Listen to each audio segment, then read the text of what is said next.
Hansel and Gretel were brother and sister, and they were very, very poor. Every day they would go into the forest to gather wood. To make sure they wouldn't get lost, they'd take a piece of bread and leave a trail of breadcrumbs in order to find their way back home. There's an irony in this, because the only reason they're going to gather wood was to sell it so they could buy a piece of bread. But that's a story for another time. One day, they walked into the forest deeper than they'd ever walked before.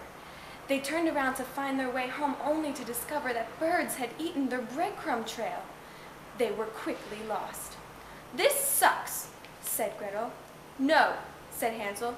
"This sucks donkey ass." "Wait," said Gretel. "I think I see a cottage right over there." "Great," said Hansel. "Let's go rob it."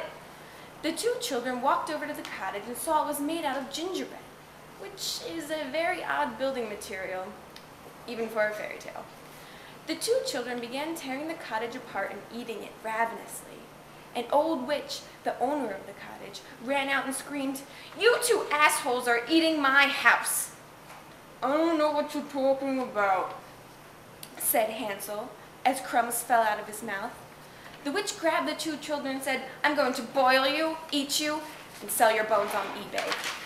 The witch put a giant kettle on the fire in order to boil the children. Hansel noticed the witch walk kind of funny and took a shot.